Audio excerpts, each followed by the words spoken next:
সিলেট টেস্টে টস হেরে পাকিস্তানের বিপক্ষে ব্যাটিংয়ে বাংলাদেশ। এ নিয়ে বিস্তারিত জানাতে আমাদের সঙ্গে সিলেট থেকে যোগ দিচ্ছেন সহকর্মী মাঝারুল ইসলাম।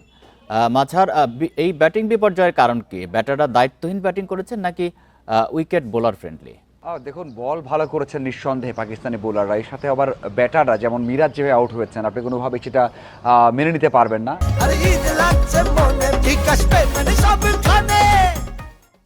এছাড়া শুরুর যে উইকেটটা গেছে জয়, তারটাও আপনি বলতে পারেন যে এই স্কিলটা হয়তো বা সেখানে ঠিকমতো কাজে লাগাতে পারেননি। অন্যদিকে তামিমের কথা বলতে হচ্ছে, দারুণ শুরু করেছিলেন, 26 রান করেছেন। এরপরে যেভাবে আউট হয়েছেন, কারণ এক ক্রস খেলতে গেছেন, বডি এবং ব্যাটের মধ্যে বিশাল বড় গ্যাপ রেখেছিলেন, চারের জন্য খেলেছিলেন।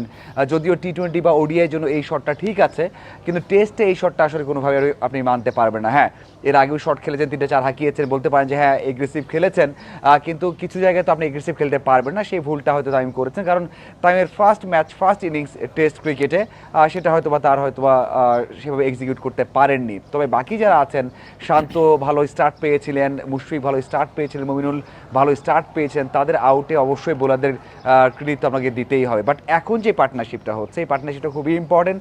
6 উইকেট যাওয়ার পরেও একটা 50 রানের পার্টনারশিপ অলমোস্ট হয়ে গেছে। যখন আমি কথা বলতে শুরু করছি আপনার সাথে, তখন প্রায় 50 রানের পার্টনারশিপ হয়ে গিয়েছিল।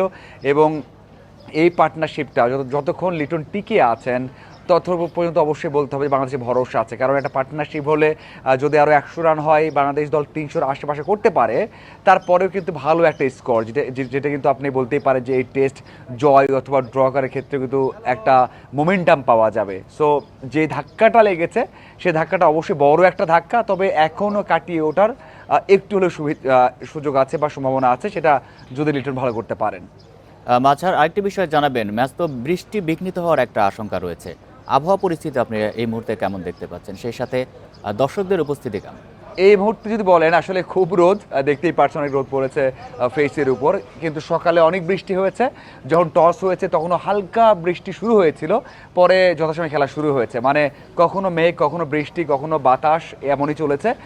যদিও ফোরকাস্টে বলা হয়েছে টানা 5 দিনের বৃষ্টি আছে, শুধুমাত্র চতুর্থ দিনে বৃষ্টি নেই, যদিও ওই দিনও অনেক বাতাস দেখাচ্ছে বা অনেক মেঘলা আকাশ দেখাচ্ছে। সেটা 5 দিনে কিন্তু খেলার ইন্টারাপশন হবে, সেটা বলা আছে।